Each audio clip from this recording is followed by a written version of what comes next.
evening and welcome to SLBC News Hour. I am Sonia Jafar.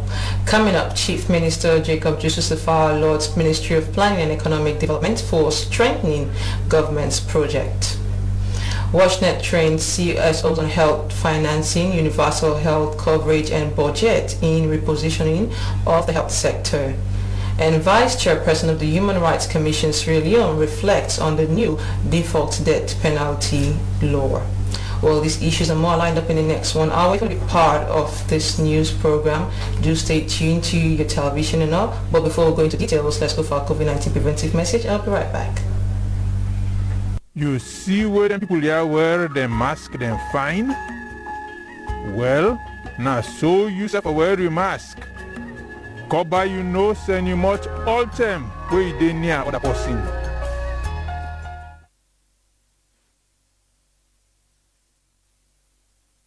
I hope you learned from those health tips. Let's make sure we mask up and stay safe. As not going into details, the European Union, in collaboration with Child Fund and Oxfam, has held a national consultative conference for actors in the private sector on value chain and sustainable crops production. The meeting was expected to boost food production trends and crop diversification. Jonathan Turner reports. The session aimed at strengthening farmers and farmer-based organizations' capacities, leadership skills, and sector linkages, and improved access of poor farmers to market services and technology. We identify the farmer-based organizations that we are going to support. They will identify a particular value chain they will want to diversify and add value to. For each of these farming groups, they are going to take one value chain that they are going to add value to. So we are supporting them with 5,000 euros. The project is catered towards creating a platform where farmers and private sector actors will interact to promote mutual interest and trade in 4 value chains supported in the boosting agriculture and food security on cassava, ginger, maize and Irish potato. Duty of the different crops standing in the fields. Whether you're talking about maize, whether you're talking about Irish potatoes, ginger that we're talking about here, or cassava, or any other crop, even tobacco, you see it standing and looking very beautiful. That's money. Often we don't see it as money. I think that's, for me, a missed opportunity. Various group works by participants generate ideas on marketing of farm products from cassava, maize, ginger and Irish potato in supermarkets. The NGOs of government to help us with factories or equipment, quality equipment to process our products. That's to ensure that we can be rich people, especially women. Equipment, stainless steel processing equipment. We need standard bureau to be decentralized. We need good pipe-borne waters in the rural areas. And the nutritionists, for them to tell us exactly the nutritional value of the type of product that we are doing. The diversifying and boosting crop production will boost agriculture and food security and increase value chain sustainable crops production, with farmers adopting new crops varieties, improved crop husbandry practice and climate-adapted production techniques. For SLBC News, Jonathan Turner reporting.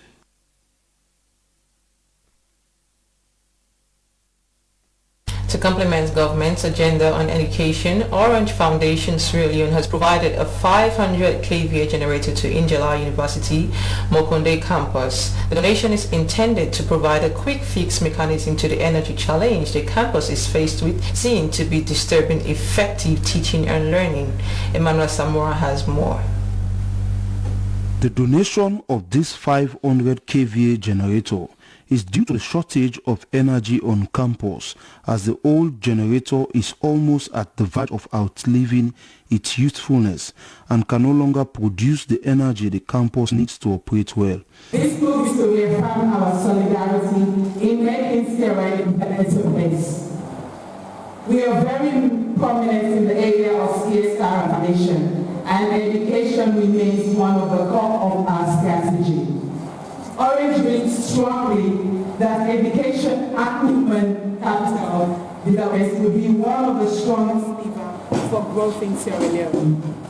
Vice Chancellor and Principal of JULY University, Professor Andrew Bemba, said electricity generation has been one major challenge threatening the financial status of the university, and was quick to express his appreciation to Orange for fixing the problem. We are therefore grateful that the freedom of the university, which is the major stakeholder in the personnel, the requirement of JULY University requirements, predicament and the immediate arrangement by knocking at doors of hospitals and other organizations on JULY University behalf. Professor Andrew Bemba added that distribution and transmission network and the absence of electricity in the surrounding communities was also posing further challenge to the campus. Deputy Minister of Energy, Dr. Elliot Taylor, underscored that the ministry was keen to ensure that JULY has sustainable energy. Dr. Taylor used the occasion to announce the hybrid project which aims to light JULY and its immediate communities. JULY hybrid solution which we design and works and discussions are on the way. Dr. Taylor assured the university administration of his ministry's support to the maintenance of the generator.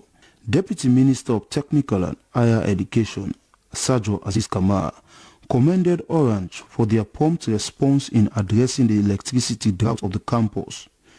He called on the administration and students to take advantage of the opportunity. Life is life, as the chairlady said. So I believe having life as someone who went through when you had to study on Panam or on Pandu, I think this is a great opportunity for students and lecturers to make very good use of it at JULY University. As the architect of the donation, Chief Minister Jacob Justus Safa said because human capital development was the centerpiece of the government, that was why they were swift in bringing up a quick solution for the campus through private sector assistance. I spoke to the president.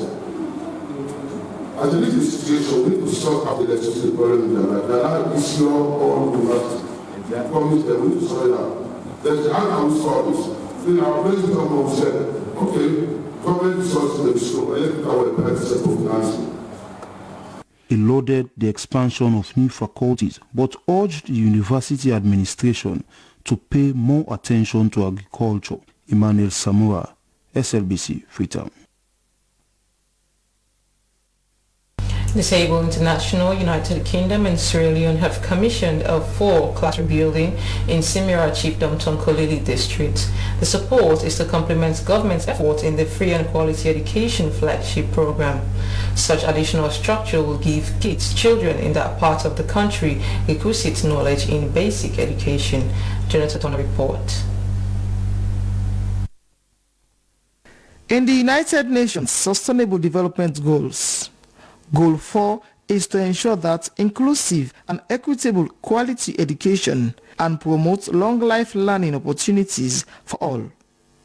Building the human capital development of disabled and able children in Samira Chiefdom in Tonkolili district was the move that prompted the construction of the 3 classroom buildings in the districts. I am expecting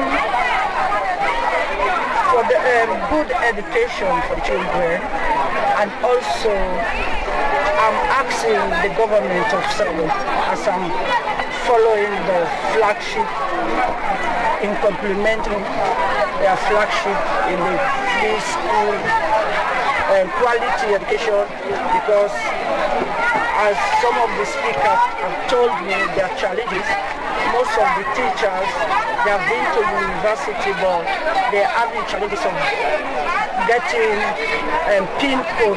I am asking them now to support the school in terms of education and material, and especially for the teachers as well. For over years, children in Samia Chiefdom, Tonkoli district, have to walk many miles to access education. But with the new additional school buildings, it will enable more children to enroll in the school in the community. Disabled International, United Kingdom and Sierra Leone have been working tremendously to ensure that persons with disabilities are considered in societal developments. They also create empowerment, establish good health centers and other social facilities in different parts across the country. For SLBC News, Jonathan Tona reporting.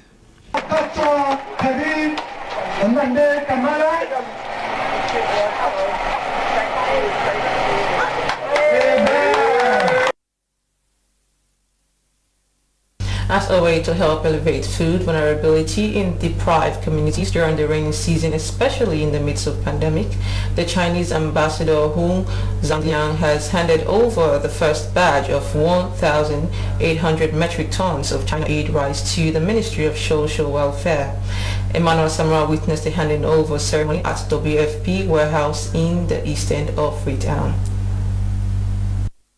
This is 1,800 metric tons of rice donated to Sierra Leone by the People's Republic of China in order to lessen food vulnerability in deprived communities. The donation of this first batch of rice is part of the $2 million fund raised by China in the fight against hunger and food vulnerability in the country. The donation of rice comes on a timely basis, as is expected to cover needs for the lean season. We're now in the season in Sierra Leone. This donation of rice will cover needs of 100,000 beneficiaries who comprise 21,000 households in food insecure locations that are also impacted by COVID-19. Mr. Nzubuga commended China for their rapid steps in overcoming poverty in their country, which he said developing countries are now using as development model. Handing over the rice, Chinese ambassador Hu Zhangliang commended WFP for their tremendous efforts in the procurement of the China aid rice and said the donation was as a result of the discussion he had with WFP in exploring the possibilities of food assistance to Sierra Leone. He said the $2 million the people of China raised was what they used to purchase the over 2,000 metric tons of rice to support over 90,000 beneficiaries in deprived communities in Sierra Leone. To support about 100,000 beneficiaries in communities in Bombali, Karin, Potoloko, and Muyamba districts, where food vulnerability has been exacerbated by the COVID-19 pandemic during this season. Receiving the rice, Minister of Social Welfare Bendu Dasama Kamara thanked the Chinese government for the gesture, adding that the rice came in handy. Provision of resources by China to help vulnerable households in the lean season is laudable and couldn't have come at a better time. Thank you for using WFP to deliver this food. She promised that her ministry will work with WFP to ensure the rice reach the targeted beneficiaries. Emmanuel Samura, SLBC Freetown.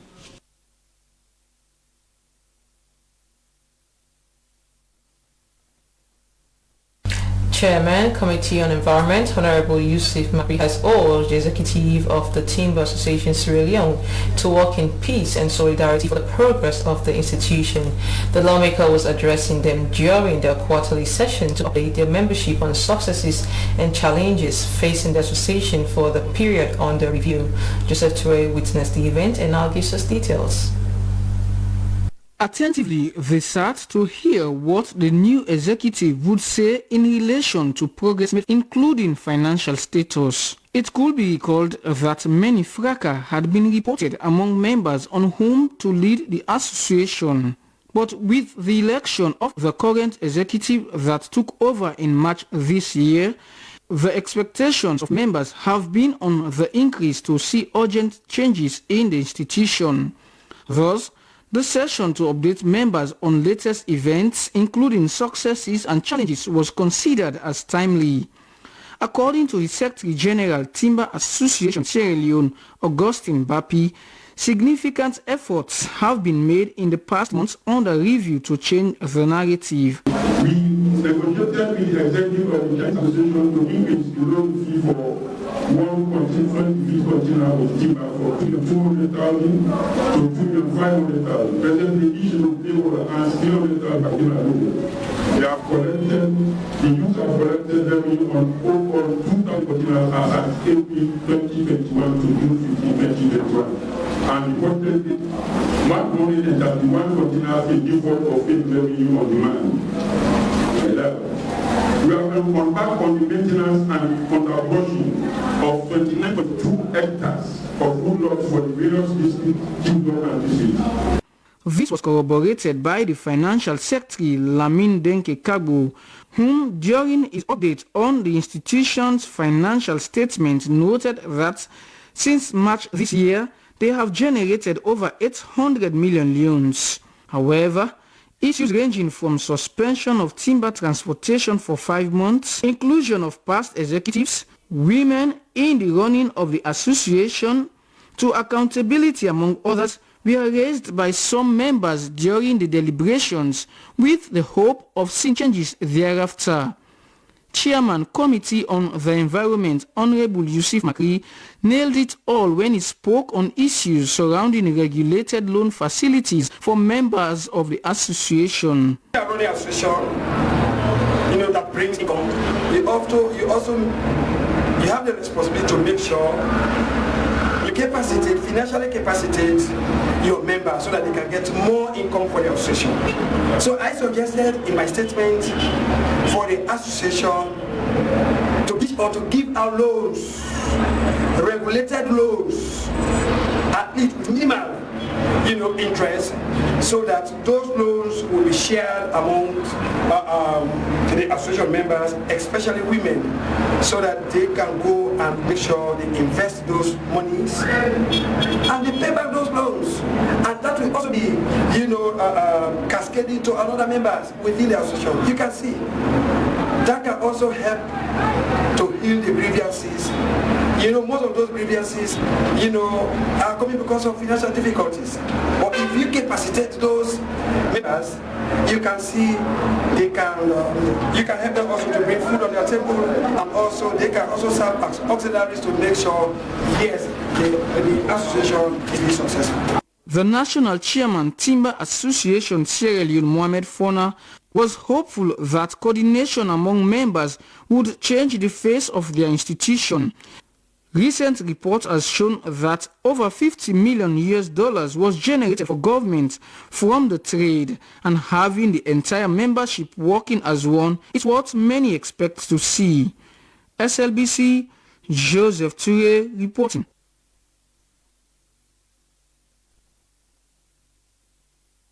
A local mining company made a profit of over $700 million between 2009 to 2016, but with very little tax payment to the host country, Sierra Leone. This is according to Oxfam's country influencing director, Nuruddin, who was speaking during the launch of a report titled Buried Treasure, done by women on the mining extractive industry. The title of the report is influenced by the theme, The Wealth Mining Companies Hide Around the World. The reports were launched at the Pastoral Center at Side Street in Freetown. Mama Suma gives us details. Wealth mining companies hide around the world is seen to be enormous, and this forms the main focus of the reports published by the Women on Mining and Extractives, with support from Oxfam. They decided to undertake the survey on the buried treasure of the Rutile and Iluka Mining Company, which has been operating in the Moyemba district, southern Sierra Leone, for several years now. The essence of this report is to uncover the tax evasion by mining companies. This research was done in 3 countries in Africa: Ghana, DRC Congo, and Sierra Leone. The Australian companies that do operate in Africa and now they evade tax, they avoid tax. This is the main essence of the research. According to Oxfam's country director Nuruddin, even though the country has been operating in Sierra Leone for some time, they have very little to show for it in terms of profits. In his presentation, Mr. Din told The Guardian that the report focuses on the tax payment of the Iluka Mining Company. He said the companies did inherit good resources when it took over from Sarah Rutile, and that has enabled it to carry over losses with no expiry to balance income. And realize that they are making huge amount of money, about $700 million that was made for those periods, that's 2009 to 2016, but with very little as tax payment to the host country, which is Sierra Leone. Well, from this report, based on this report, what we discovered was about $40 million just from Iluka mining company. And for other mining companies, it's another huge amount, good to write home about.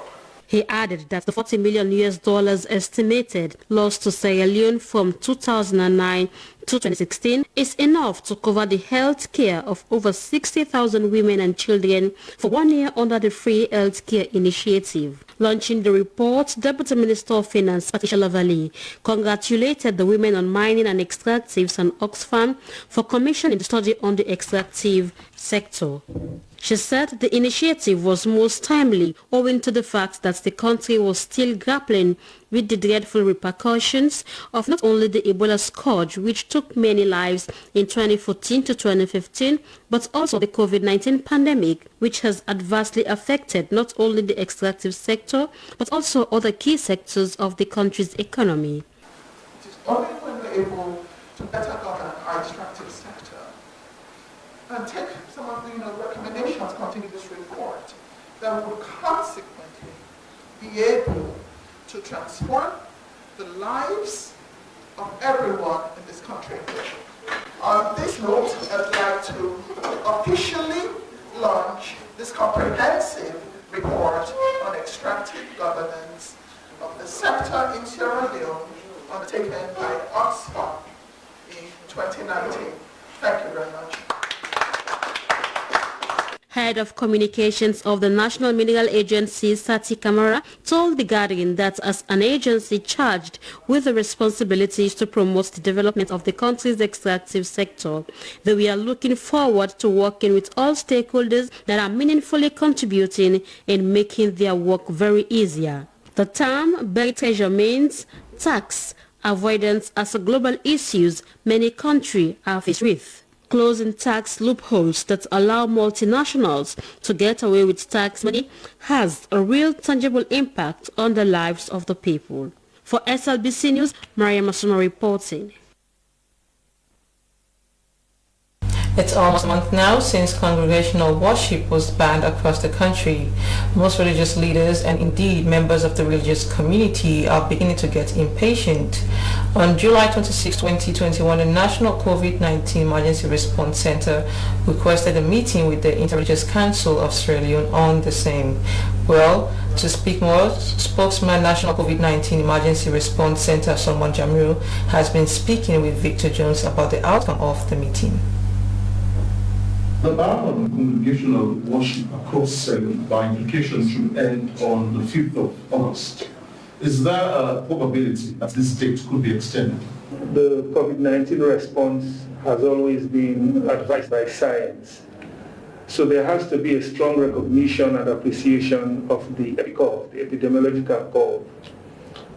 So the thinking at this point, based on the fact that whilst we have been able to bend the curve, but it is important that we also flatten it and sustain it at that point and make sure that cases come down to their lowest ebb. The thinking is it would be very important for the restrictions to continue to be enforced to help us achieve the ultimate objective.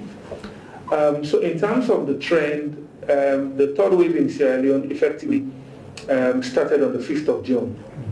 By the 14th, we introduced the surge when we decided that we have to ramp up testing ensure that case management is agile, ensure that we intensify surveillance. And on the 17th, we issued guidelines based on our public notice of 17th June. So based on the surge, we saw an exponential rise in cases because we are also now testing more. On the 20th of June, we recorded about 114 cases. That was when our positivity for that day was 14.4. On the 27th of January, our positivity was 13.7. So once His Excellency the President in his broadcast announced the measures on the 1st of July, we have seen with compliance and enforcement, we have seen cases come down from 14.4% on June 20 and 13.7% on June 27. Now our daily positivity is about 1.1% as at yesterday. So we have been able to see the trajectory of the curve. We've been able to see a downward trend in cases, but it's too early to start lifting the restrictions because a decision like that will always come back to haunt us. Without prejudice to whatever discussions the Interreligious Council would love to have with His Excellency the President, and it's entirely their right, and of course anybody who would want to have recourse to escalating this to the attention of His Excellency. But even at that level of the Presidential Task Force, just like NACOVAC, we all will be guided by science at the end of the day.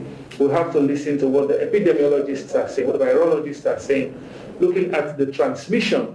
So unlike the first and the second wave, the third wave has a significantly higher peak. So we brought all of those variables to our Interreligious Council. We believe that it resonated with them, but they are also very deeply concerned about the fact that there is suspension of congregational worship, and this cannot continue in their own estimation.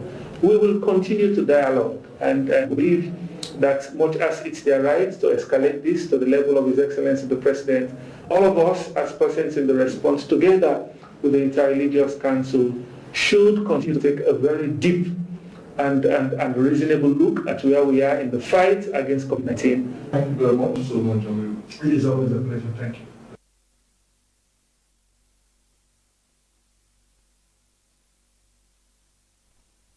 Meanwhile, NACOVAC recently closed some bars and restaurants along the Aberdeen Beach Road due to non-compliance of the COVID restriction.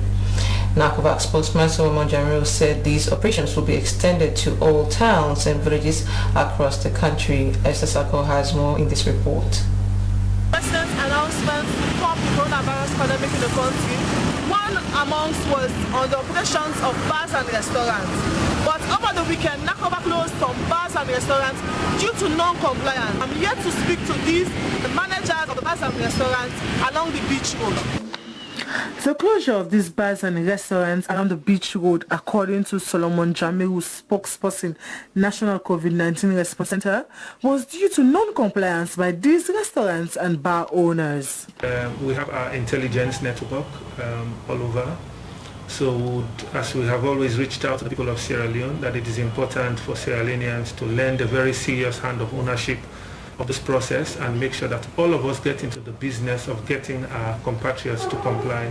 So sometimes, yes, we could have some Sierra Leoneans, genuine Sierra Leoneans, who would reach out to us and say, we believe that the regulations are being flouted at XYZ places. And based on those intelligence that is shared, we could go into action. But also, by and large, NACOVAC is very proactive. So after some of the guidelines were issued by NACOVAC on June 17 last year, and then His Excellency the President's broadcast on 1st July, we have been moving up and about to make sure that we are progressive enough to get people to comply, even as we continue to do public education, engaging communities. Upon visiting these closed bars and restaurants, one could clearly see the seals put up by NACOVAC to stop operations, and it is seen that they are not operating due to the closure. Mr. Jamiru said victims of the closure would only resume normal business after paying the fine levied against them. He stressed that such operations will be extended all over the country. Require massive financial and logistical outline. And so because of that, we are a bit challenged because we may not seem to have the relevant manpower strength to actually spread the enforcement mechanism all over. So it's possible that you could have some breaches that may be outside the scope of operations. But as many or as much as will be within the radar of operations, NACOVAC is in a position to enforce. So you may have seen some of these things happening along the beach, as you said, because we have been having a lot of concentration in those places. But that is exactly an example that will be followed across the broad spectrum of business operations in Sierra Leone. Several efforts were made to talk to bar and restaurant owners, but to no avail. But we still hope to get their side of the story. For SLBC News, Esther Sako reporting.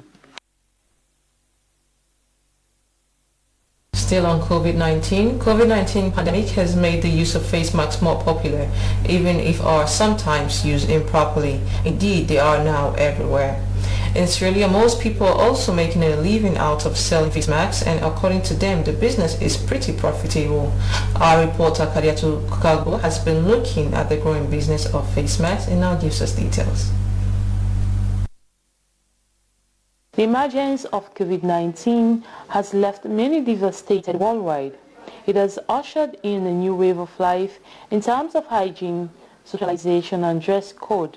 The face mask is really a new phenomenon which is entirely by itself.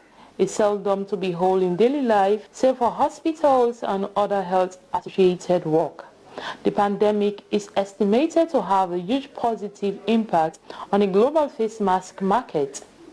The wearing of face masks to school and work is now the norm, and some countries have implemented mask rules that require people to wear it in public places, and because of that, most business people are now selling face masks. This is no less the case now in the streets of Freetown. I buy one packet for 45,000 and get a profit of 55,000. The masks normally sell fast, but the only problem we have now is the rains. I am a student, but because I'm on holidays, I decide to go into this business. I choose to sell face masks because it is profitable. We buy it from a lady that usually comes here, but we don't know exactly where she is from. I choose face mask business because everybody is using face masks. If I sell at least 2 packets, my family and I will survive for the day. I able to sell 2, 3. I able to survive in the family. I sell my face masks 2,000 and 3,000 yuans. There's a lady that normally supplies us on credit. The more packets we sell, the more profits we make. If you are wearing face masks, people are recommended to keep a number of them on hand as they need to be washed frequently. Solomon Jamiru is the NACOVAC spokesperson. Those ones that are disposable, they advise once you use it, you dispose of it and take the other one. That is if you have that luxury. If you can't afford that and you don't seem to have that luxury, you can use the cloth face mask. So the cloth face mask, the advantage is you can wash it over and over and over again. So that is it for hygiene. In terms of the fitness, use a cloth face mask that your head or your face can fit into conveniently. But the important thing is the face mask must cover the nose, it must cover the mouth, and must cover the chin. Until the pandemic is over, the global face mask use will continue to be impacted. For SLBC, Kadiatu Kagbo reporting.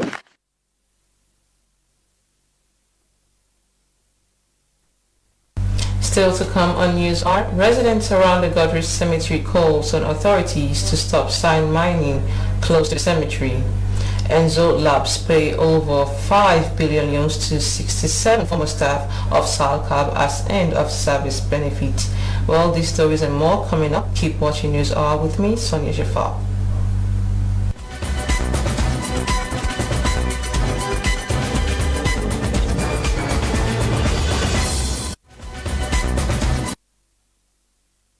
Just join us, this is SLBC News. Out with me, Sonia Jafar, as we continue following the recent intervention into the Godrich Cemetery in the Western Area Road District.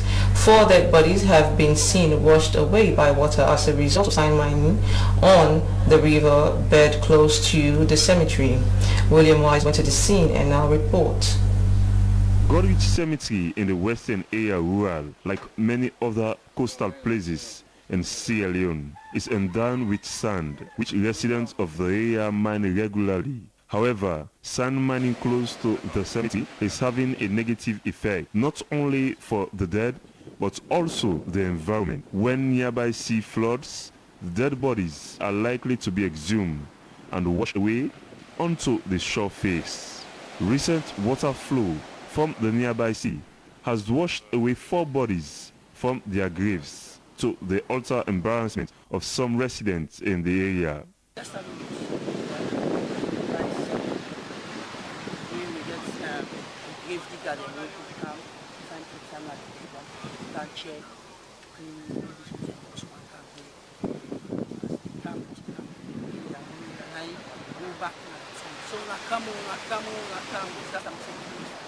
I was at home when I heard a voice from one of the cemetery keepers informing the community about bodies being washed away due to the recent flooding at the cemetery. When I came, I saw one coffin which the water had already swept away, and some bodies were at the edge of the cemetery. Under this granite, you see this shroud. The person said somebody, she said a coffin shroud. Although local authorities in the village have earlier advised people to collect sand from the area only once in a week for domestic use, some people were now mining the sand for sale. The SLBC team arrived in the cemetery a day after the incident. The team saw some human parts, such as low limbs, bones, and skull, lying on the cemetery for a burial by the cemetery keeper. It seems that if urgent actions are not taken by ministries, departments, and agencies, such as the EPA, Ministries of Environment, Tourism, and WOTC, and by extension the community, more embarrassment is going to be meted on the dead and the environment.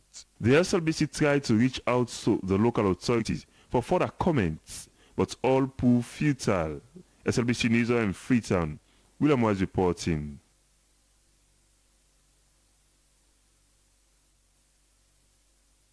I must say it's quite an issue and needs to be attended to immediately. As we continue labs through, the Ministry of Information and Communication has paid over 5 billion yuans to 67 former staff of SALCAB as the first batch out of 102 staff members as their end of service benefit. Arunakama witnessed the ceremony and sent in this report. The payment of the end-of-year benefits to former staff of SALCAB came after the termination of their contract in May this year as a result of the transition from SALCAB to Zood Labs. The Acting Director of Communications, Minister of Information and Communications, Mohamed Jallo, said all staff that are currently working for Zood Labs were being scheduled for the third batch to receive their redundancy benefits package, and that at the time of the unbundling, all 102 staff members had already been paid their leave and rent allowances, emphasizing that they were only due their end-of-service benefits as calculated based on the standard format recommended by the Minister of Labour. He said 67 members of staff were to be the first batch to receive their end-of-service benefits and the top management the second batch. The Permanent Secretary, Minister of Information and Communications, Kwame Yankson, said as a ministry they were following the due process, adding that the executive clearance for the payment of the remaining staff had already been signed by the minister, pending the president's approval. The chairman, SALCAB, Fofana, encouraged them to remain calm as the need to follow the due process is a must, adding that the first batch is being paid by Zood Labs, whilst the remaining 2 batches are to be paid by governments. For News in Freetown, Aruna Kamara reporting.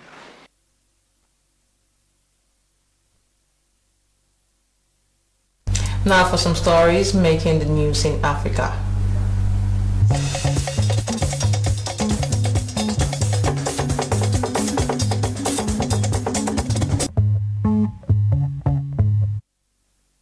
Former U.S. President Barack Obama has joined NBA Africa as a strategic partner, the National Basketball Association announced on Tuesday. Obama will have advanced the league's social responsibility efforts across the continent, including programs and partnerships that support great gender equality and economic inclusion, according to a news released by the NBA. He will also be a minority stakeholder in the NBA Africa. According to the NBA's release, President Barack Obama joins NBA Africa as strategic partner. NBA Africa is focused on expanding the NBA's presence in priority African markets, deepening the league's engagement with players and fans across the continent. They're continuing to grow Africa's basketball ecosystem. Obama, who was the 44th U.S. president, often played basketball in his youth and highlighted his love for the sport during his tenure. Obama in the White House. A high court in the northern Nigeria had acquitted the leader of banned Shia Muslim group and his wife, who had both been charged with inciting violence and unlawful assembly. Sheikh Ibrahim Zakzaki, 68, led the Islamic Movement of Nigeria (IMN) and was detained in 2015 along with his wife Zina. The arrests followed deadly violence between IMN followers and the security forces in the city of Zaria in Kaduna State. The couple were released after the court dismissed the charges brought by the Kaduna State government. During the unrest in 2015, rights group says more than 300 of Sheikh Zakzaki's followers were killed during a military crackdown. Uganda police have released a weightlifter who was deported from Japan last week after going missing. Moments after being released after 6 days in detention, Julius Sektikule told his relief of facing no charges at present as he is on police bond pending further investigation. He has traveled to Japan to participate in the Olympics but was subsequently told he was not qualified for his event and should return home. Instead, he left a note in his room saying he wanted to stay and work in Japan and had disappeared. His lawyer, Philippe Munabi, says the police are looking into how he traveled to the 2020 Olympics without having qualified for the game. Well, that's all for news making headlines in Africa. Let's now go to our entertainment news.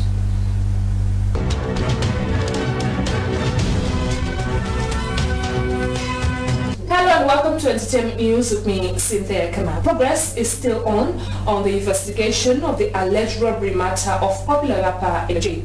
As the entertainment ambassador Amara Denisandi, aka Caldenero, including members of the Red Flag Movement and the National Entertainment Board were earlier at the CID in a bid to appeal with the authorities on the pending matters of Eloji. We look forward to more progress on the issue. And as restrictions continue on the compliance of COVID-19, NACOVAC has intensified their restrictions on all bars and restaurants, as most of them don't go through the required protocols to reduce the number of cases. Currently, Gigibonta, Voice and Oba on Lumbly and Abadi beaches have been closed for violating COVID-19 restrictions. The spokesperson, NACOVAC, Salmon Jamiu, is therefore asking that all owners of bars and restaurants kindly obey all government procedures so as to save lives. Well, that's all in this edition of Entertainment News. I am Cynthia Kamal. Goodbye.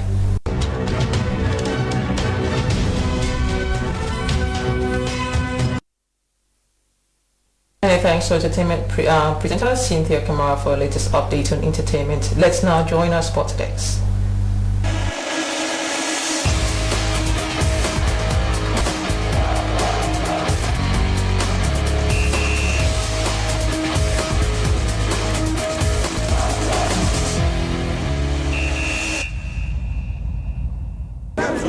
And welcome to SLBC Sports with me, Abdul Kabir. Sierra Leone may not have a representative in the Tokyo Games that is ongoing in terms of tennis.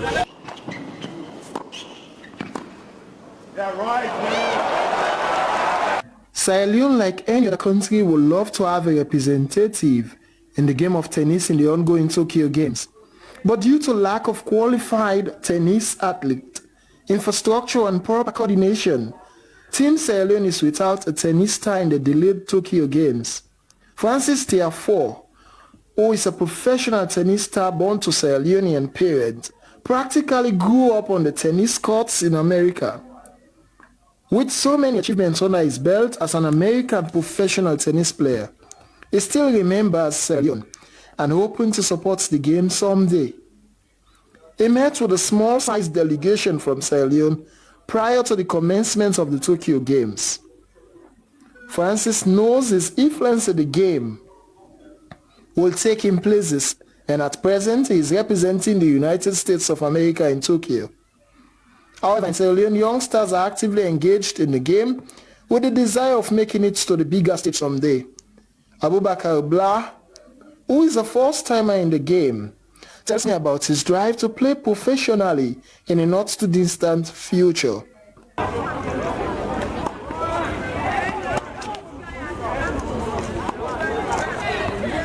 In another development, Sierra Leone's America-based sprinter Maggie Barry has expressed frustration ahead of a 100 meters heat on Friday. According to her social media post, she was mistakenly entered in the 100 meters heat instead of 400 meters, which is her actual category. But noted she will represent her dear Sierra Leone victoriously. On that note, we want to go on this edition of Sports Updates on News Hour. I'm Abdul Kabir. Thank you so much for your time.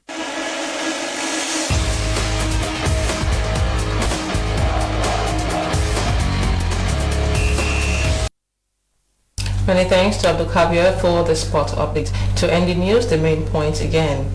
Chief Minister Jacob Jusufsafar has led the Ministry of Planning and Economic Development for strengthening government's project. The former Minister of Finance is on a wide tour of government ministries, departments and agencies to assess challenges and successes as well as to define his role as Chief Minister. The civil society organization WatchNet has trained representatives from other CSOs on health financing, universal health coverage and budget in an effort aimed at the positioning of the health sector.